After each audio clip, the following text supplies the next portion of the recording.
The time is at hand.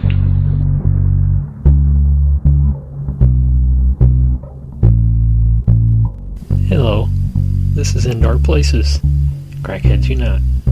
In an interesting last few days, me and Brandon, that's my son, were over at Pikeville, Kentucky on the hiking trails having a good time.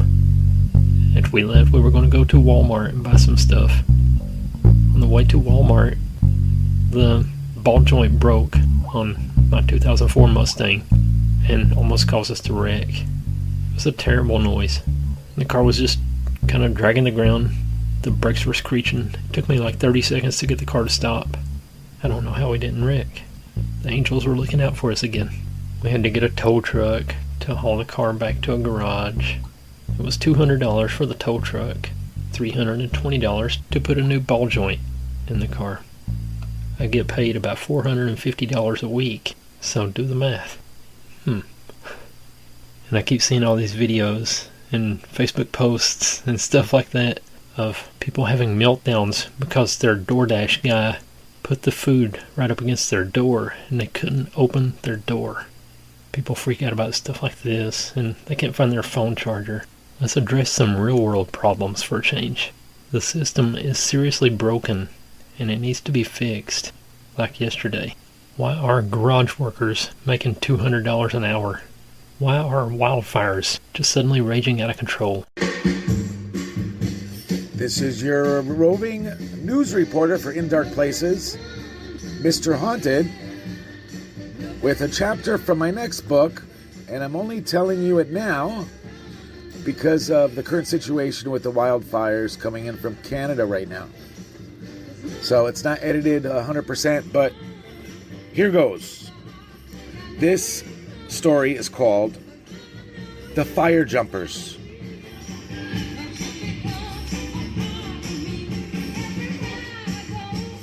I was serving my second tour in Vietnam when the whole deal was called off. All the boys that could come home did, but unfortunately many good men were left behind. Recalling the remainder of the 70s, it all seems like a big blur, both mentally and physically. I said mentally twice, my first reading. I was shot, having left it all behind on the table in Nam. I was as lost as a soul could be, and I found myself drinking heavily until 1979. I made the move to Lake Tahoe, hoping for a fresh start at life. One day, I was in the barbershop waiting for a cut when I noticed a magazine lying on the chair and opened it up to a page that featured a picture of a blazing fire. I picked it up and began reading the article, which was a pictorial about a group of fire jumpers and the work they do fighting forest fires. The article had stirred something up within me.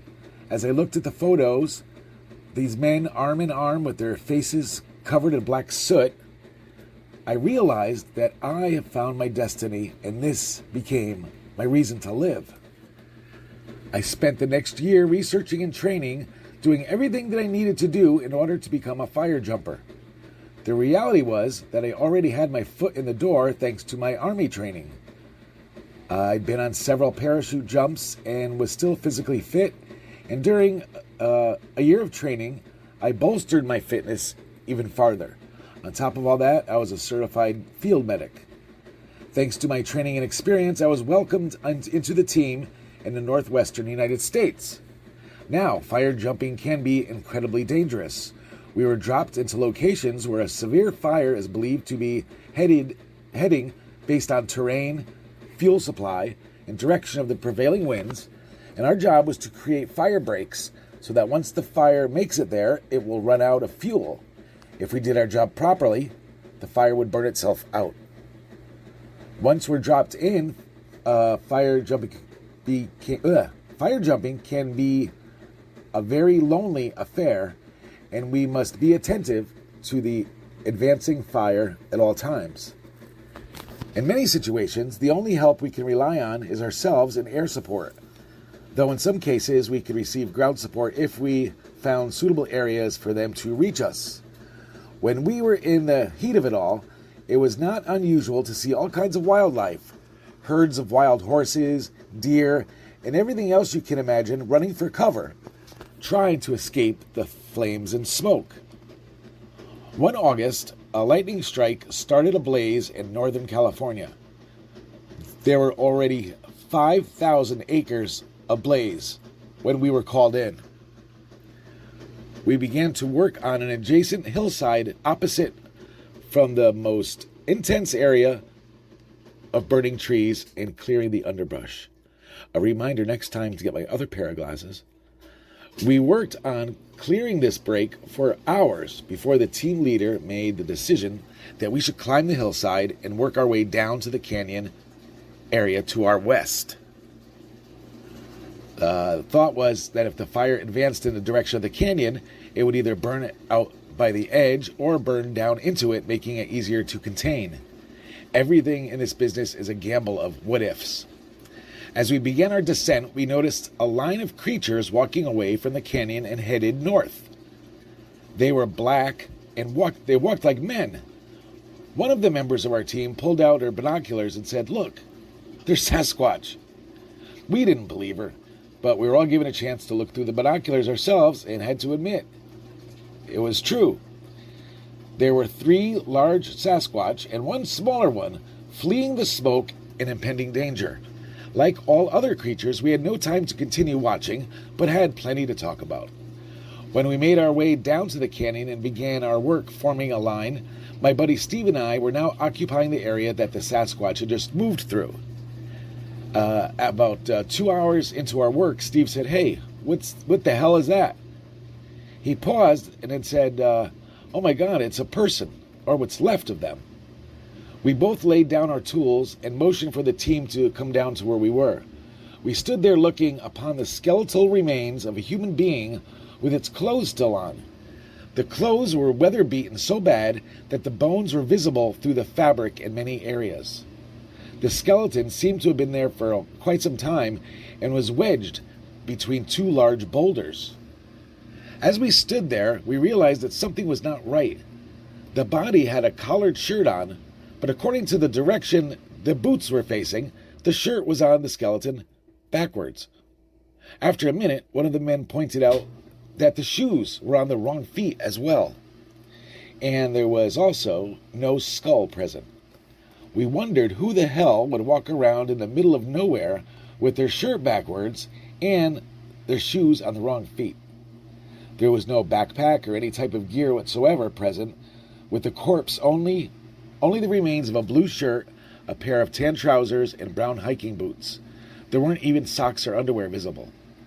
We started wondering if the clothes had been removed from a person at some point in time, but who or what wouldn't have known how to put them back on again in the right way. I mean, if you're going to go through the trouble of dressing a dead man, it's easier to put the clothes on correctly. We all agreed not to touch the remains too much, though we did try to see if there was any types of identification, and we could find none. We all knew that this person didn't just lie down there where we found him. This body must have been jammed into where we found it, and it didn't get dragged there either. Someone or something had pushed this body into that opening to hide it. We also knew that we were going to carry the skeleton out, not without an investigation at the very least. However, given the fire and the current situation we found ourselves in, there was no help in sight. Over the next couple days, the entire area may have been overrun with wildfire. We continued to battle the fire over the next 10 days. At some point, we met up with some ground support to relay where the body could be found. About 1 week later, 3 of us went back into the canyon with law enforcement. Thankfully, the fire had spared that particular area, and this time we had come back in with a couple of stump jumpers. Oh, what's that now? Which were beefy off-road fire trucks. Okay. The sheriff's department was now treating this as a full-blown crime scene. When we told them about the clothes being wrong, they said this wasn't the first time they had seen or heard about this. They said that there's been quite a few bodies have been found in this fashion over the years, and some saying that it might be the MO of a mad serial killer. After that day, we didn't hear about that body ever again. Now, I know if you're interested in what we saw as far as Sasquatch. First, anyone with a brain could tell that we were not looking at just some large people walking away from the fire. Secondly, even at a great distance, we could tell that the walk and the stature of these creatures was inhuman. Their steps were very wide spaced, and their upper bodies had a definitive forward lean. The third and most definitive characteristic of these creatures was the arms. They were long, swung forward and backward when they walked, moving very slowly and deliberately. You could also see that when they turned or twisted their upper body, their arms would flail outward, seemingly almost like the movement of that carnival ride with the twirling swings hanging on chains. Well, ladies and gentlemen, that was the story of the fire jumpers. This is Mr. Haunted, and Junebug, take it away.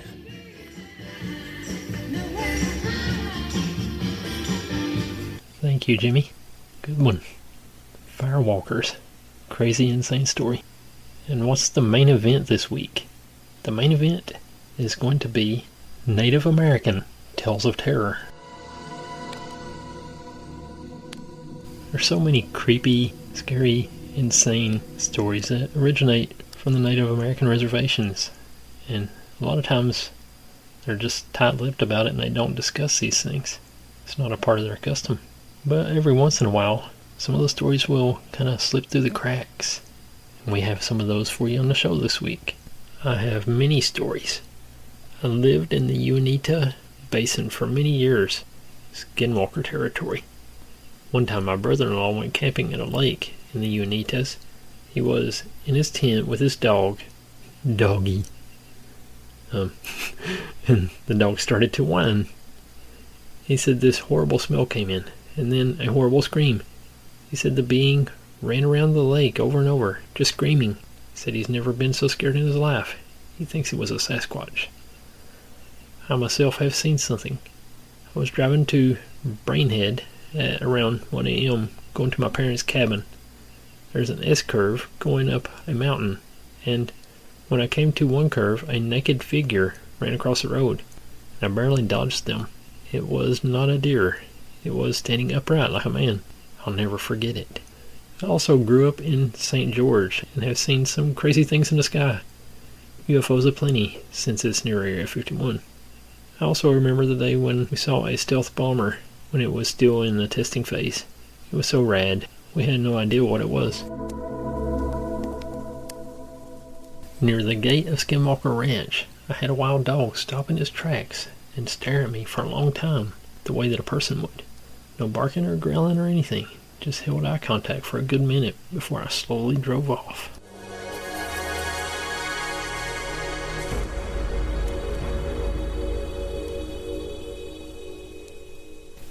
I visited a house in the Adirondack Mountains with some friends, and it was a very secluded spot in the woods, so nobody around for miles. There's this community house for indigenous people to stay in, but while we were camping outside there, we were also allowed full access to the house for whatever we needed. So naturally we went to explore this house. It's very old. Half of it is run down and filled with mold, but that didn't stop us from exploring. There was about 6 of us, and once we were kind of familiar with the layout, we decided we would play manhunt. Long story short, the whole group was found, but this one girl, we knew the whole layout by heart at this point. We were calling out for her and searching for her everywhere. Now this is where things get weird. It's pitch black, like zero light pollution in the area, pitch black, and this girl did not find any sort of flashlight. So she is essentially walking around this creepy, haunted, pitch black house all by herself. One of my friends ended up yelling for us, and we went to go check it out. The girl that was missing was now found, but she was all alone and acting really strange. She was alone in one of the bedrooms with no light, standing in a corner. We asked her why she was doing it, and she said it was because she didn't want to look at whatever followed her into the room. Then she ran away again, crying, and again with no light. We looked for 10 minutes when someone found her hiding in a room in the bathroom. She said the door closed on her, and she couldn't get out. We all heard the door slam and tried to get into the room, but soon the doorknob was broken since we tried so hard. She then cried and cried for the rest of the trip and wouldn't tell anyone what was chasing her around that night. I grew up in Parkland in the early 2000s, before they had started to build up all those housing developments out west, unlike Coral Ridge and University. Back in the day, one of the old main roads, now La Chahichi, also didn't connect to the rest of the town. It was a very narrow 2-lane or swamp road that eventually leads to the Everglades. Basically, a big sand parking lot where you can pull up your truck and take out your John boat. It's the end of the road before it turns into a real swamp. Now at the end of this road there was a little house, maybe 2 stories, dilapidated, faded yellow paint, burnt from the sun. And it looked to me as somewhere that possibly the game warden lived or a park ranger. Who knows? I never paid that much attention. In 2015, I was in my APUSH class, listening to my teacher lecture, and this little house at the end of the La Chahichi road came up. My teacher was telling us that she had gone there over the weekend with her husband, and they were going out on a hike to the Everglades. And it turns out it actually was a little shop/museum run by an older man by himself. Now, if you lived in Parkland in this time period and had this teacher, the only APUSH instructor at Douglas High, I don't want to name her, you'll know just how serious and logical of a lady she is. Staunchy, old-fashioned, conservative values, and tough as nails. She cares about facts, not feelings. But I digress. Inside the little museum/shop, the old man started to show her a bunch of old artifacts that were found in the La Chahichi Canal that was dug up and housing was developed. These were mostly little Native American artifacts like arrowheads, pottery, some clothing, all from local Seminole tribes, which used to greatly inhabit the area. But there was something which really caught my teacher's eye. These 3 little jars covered in rust and dust. According to her, the shop owner showed them to her closer, and inside these 3 jars it looked like some sort of orange marmalade from hundreds of years ago, molding over and disgusting. However, inside each one of these little jars, suspended, there was a small embryo of some kind. It allegedly looked like a growing chicken, or like a pre-fetal human, but at the same time otherworldly. It didn't appear to have any sort of normal animal features. It just looked like some sort of odd experiment of life gone wrong. I'm not really sure how else to describe it, and it's all I remember. Just a weird ball of premature life suspended in a 500-year-old jar of ancient jelly. It was weird. She proceeded to tell us that the shop owner had absolutely no idea how to explain what they were or how he got them. He allegedly said that they came from the canal artifacts during the dig. He tended to find all kinds of cool things out there in the swamps and would just send them into the museum archives to help identify or donate them. Apparently, for these little old jars, being hundreds of years old, containing some kind of thing, must be relevant to some historian somewhere. Every single museum he had sent this to rejected it and immediately sent it back to him, with little or no explanation. Apparently he had even sent these little jars to the Smithsonian in Washington, too. And the Express mailed them back and told him to please not send any more artifacts their way. Really weird stuff. This guy and his shop aren't around anymore. I'm not sure if the building is even still there at the end of Locks Road or not. I really hope someone else can remember what I'm talking about. I live in upstate New York in a town where there is a massive Native American historic tourist center. They have long houses and other old structures on the property that has belonged to the natives since before the town developed. The entire street used to be native land, but has since had a wealthy neighborhood and apartments built over top. My best grade school friend lived in a house directly across from the tour center's office, which was on the property. Her house was a model home with 5 bedrooms, one of which was the in-laws' apartment of the house and had a sliding glass door to the back deck. She used to tell me all sorts of stories, but I remember one night vividly. Her sister was downstairs in a bedroom with the sliding glass door, and we were upstairs on the opposite side of the house. She heard knocking coming from the other side of the door, and thinking it was us coming in from outside, opened it to find nobody. Late in the night, we heard her sister scream my friend's name, and almost immediately after come running up the stairs in a fit of rage. She asked us why we kept knocking on her door and why we were screaming at her / trying to scare her. We told her that we had clearly not moved from the bedroom and that it wasn't us. But she claimed to clearly hear pounding on both of her doors and a ritualistic cry from the hallway inside the house. She called out to us, which we heard, and she was greeted with a large bang from the other side of the door. She ran upstairs to blame us for it, but as it turns out, it wasn't us, and we hadn't heard a thing.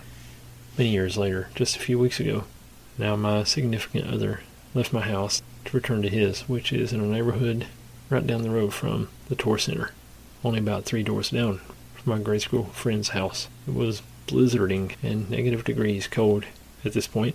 It was about 3 o'clock in the morning, the witching hour. My significant other saw a poorly dressed man cross the main road before he turned into his neighborhood, walking toward the tour center. He pulled over to see if the man was okay, considering he did not look like he was dressed very warm. The man was gone. He said he looked like a native. Those are my 2 slightly uneventful stories. Neither encounter was particularly scary, but it just shows that the native spirits are very tied to their land.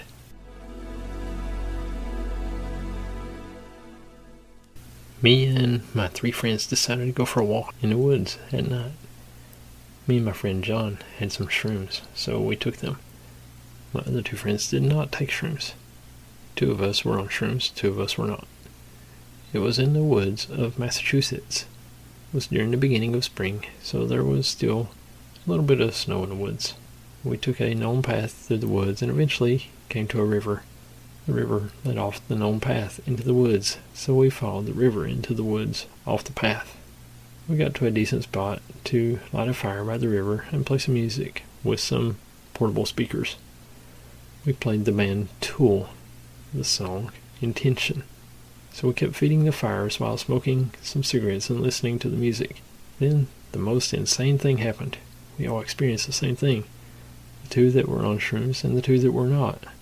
So our experience can't be chalked up to you were tripping on shrooms and nothing happened. As we were watching the fire, we noticed a thick fog start to come in out of literally nowhere. It started off as a thin fog, and it got thicker and thicker to a point where we couldn't see 5 feet in front of us. Then a gust of wind came out of nowhere that consistently picked up with speed. While the gust of wind was happening, a voice came out of the wind. While the voice grew in volume, the wind got stronger. The wind matched the voice perfectly. It seemed like the voice was causing the wind. It was causing the wind. The voice didn't say anything specific. It just sounded like a Native American's deep guttural chant. Kind of like a monk meditating and saying, Om. As the voice grew and the wind grew with it, the voice sounded more and more angry. Then, I crap you not, the ground just opened up in front of us and swallowed our fire. Like the earth just ate our fire. Then the voice stopped along with the wind, and the fog slowly dissipated. After everything stopped, we all decided to get out of there. So we ran back to the path and made our way out of the woods. We all still keep in contact and always bring it up now and then. John is my current roommate, and this happened about 17 years ago. We still don't know what to make of it.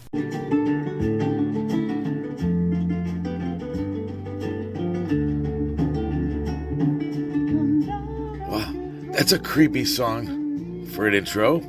This is your little friend, Mr. Haunted, your In Dark Places roving news reporter, with a story for you. This is a personal little story labeled Sleeping Giant. I grew up in the Mount Carmel section of Hamden, Connecticut, on a small, dead-end road. When I was inside, you would probably catch me reading comic books or watching the Munsters, Addams Family, the Flintstones, or the Brady Bunch.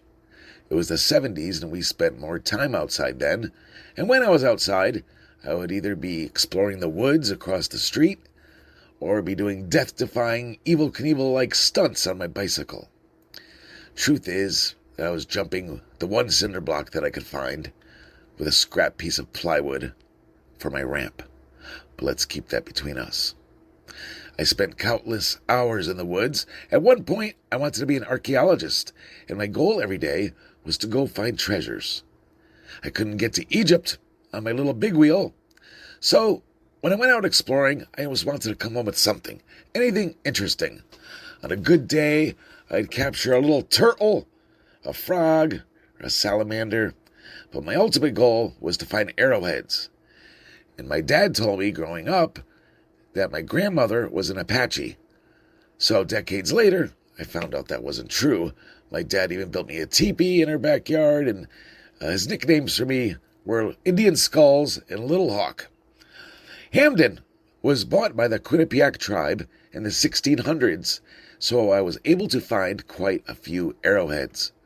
From our picture window in the house I grew up in, we had a great view of the entire Sleeping Giant. What's the Sleeping Giant, you ask? Sleeping Giant is a mountain that looks just like you might imagine. A giant, but lying on its back. And it also has a legend surrounding it, which terrified me, but also intrigued me. Legend says that a giant roamed the land hundreds of years ago. The giant had quite a temper and terrorized the townspeople. The townsfolk came up with a plan. A huge feast of food and drink was prepared for the giant, and he ate and drank it all, and he fell into a deep slumber, and he still sleeps to this day and is now covered in hundreds of years of forest growth. The woods were also my shortcut to school. Even though I was only 5 years old, I was considered a walker, since I lived less than 1.5 miles from school. So one fall day, I was crunching through the leaves while walking home from school and encountered a Native American man leaning on an ancient, barely standing wooden fence which cut through the woods. He had no shirt, some kind of band around his arm below his shoulder. He had long, straight black hair, and his right elbow was resting on a fence post. He was only about 20 feet away from me, and he appeared to be looking into the distance and seemed to be in thought. It looks like he was looking yonder. He didn't have a ghostly, transparent appearance. He was solid as I was. And I wasn't scared for some reason, but I was sort of frozen. I stared at him for a good 10 seconds. He turned his head and looked in my direction, and tilted his head a bit, almost like he was just as confused as I was. Then he just disappeared. And I still wonder if he was a ghost, or was he real? Because he did interact with me. Did our two realities overlap for a while? And did he share a similar ghost story to tell his friends and family as he saw me also?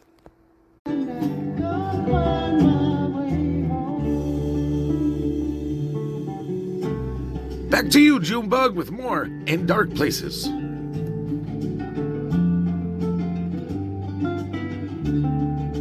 Such a creepy experience. I wonder what that guy was doing. Thanks, Jimmy. I'm from a reserve in Alberta. My sister's late boyfriend was from another reserve more south. He told us stories of how him and his siblings, maybe around the ages of 5 to 10, would see little people with sharp teeth in their grandparents' house. He would tell us that they would go crying to their grandmother because they were spooked by them. She would tell them to leave them alone. She wasn't all that spooked by them like they were. More so, she was aware they existed. We all believed the stories that he'd tell us, as a lot of natives do, no doubt. Before my sister's boyfriend passed away, he would leave coins for little people on rocks outside or in his garden, and would routinely check to see if they were gone yet.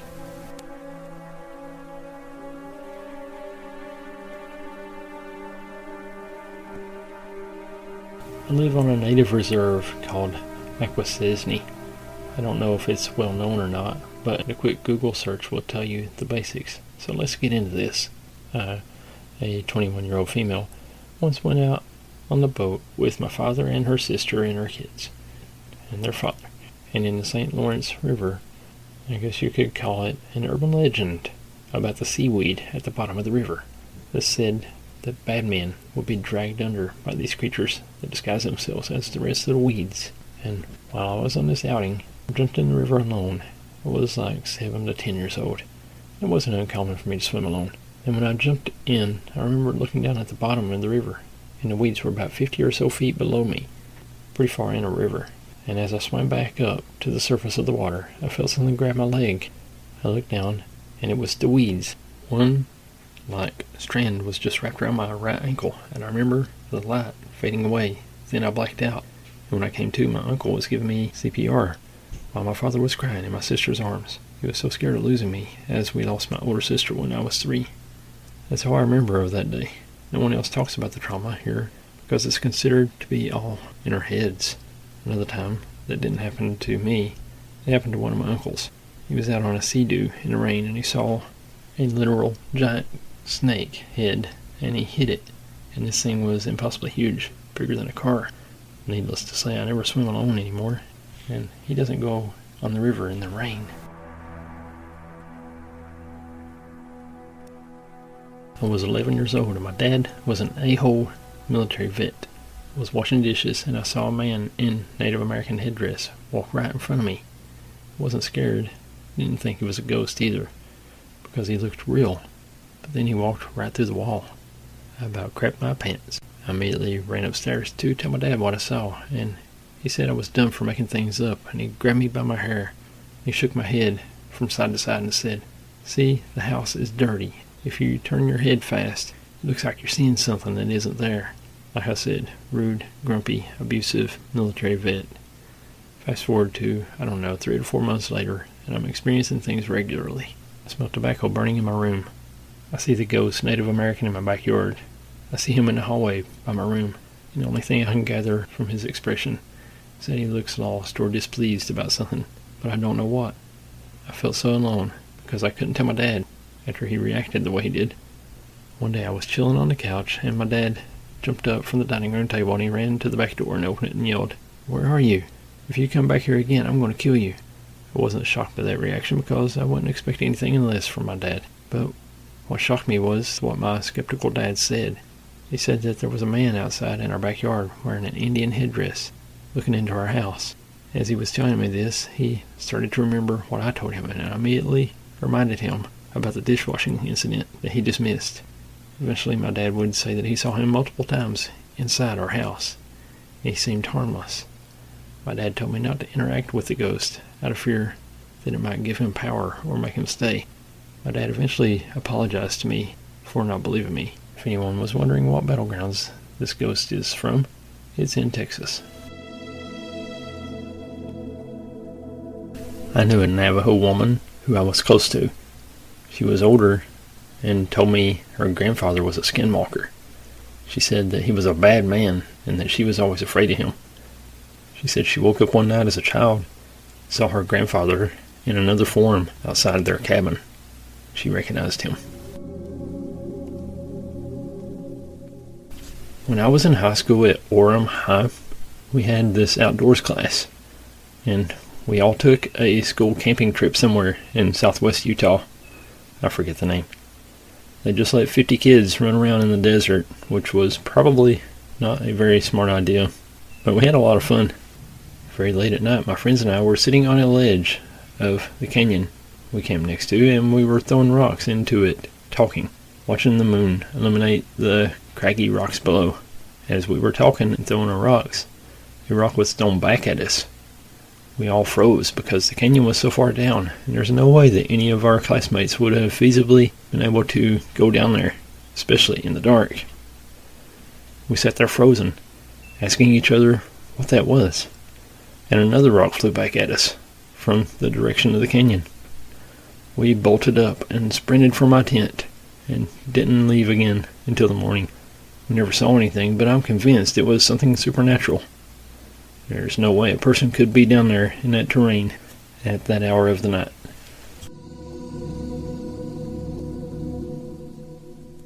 I do have a story of what I believe to be either a ghost or a creature similar to the Skinwalker, although this story takes place just barely past the border of Utah in a place called Preston, Idaho.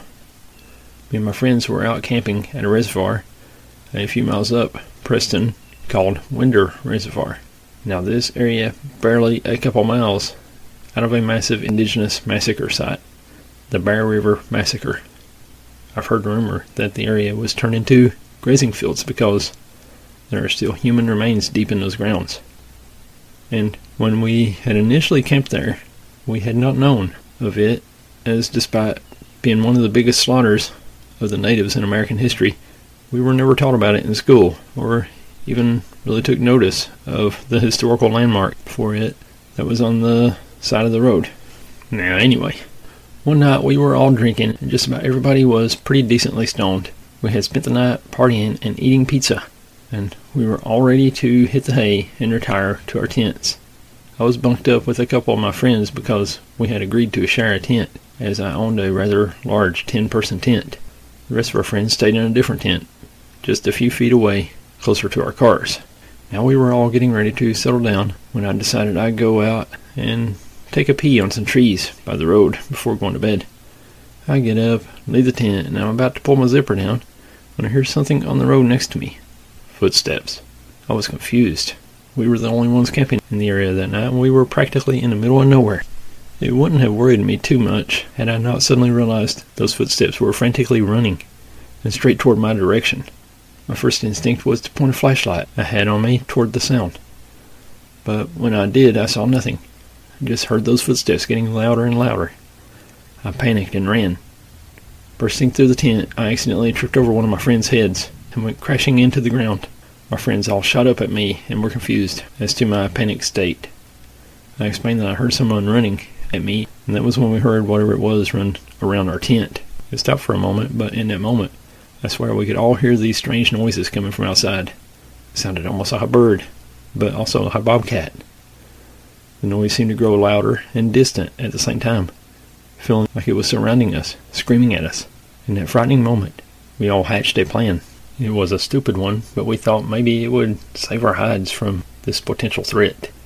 For all we knew, it could have been an animal or some crazy person, and we didn't want to spend all night in camp trying to find out what it was.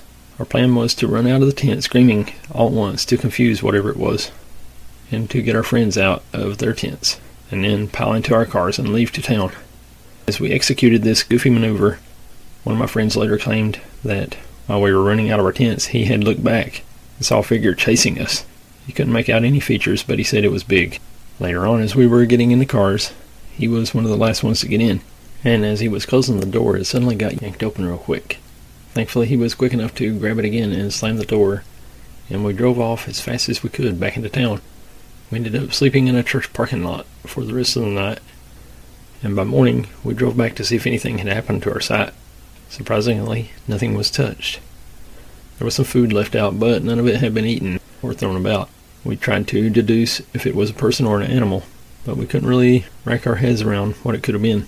Come to find out later on from one of my friends who lived in Preston that supposedly the area is home to not just the Bear River Massacre, but skinwalkers. We'll never know what truly chased us that night, but it will forever be a night that I'll never forget. I hope you enjoyed those Native American Tales of Terror. It was a fun little show. I like those. Thank you, Jimmy Haunted. Thank you for listening, and we'll see you again next week. God bless.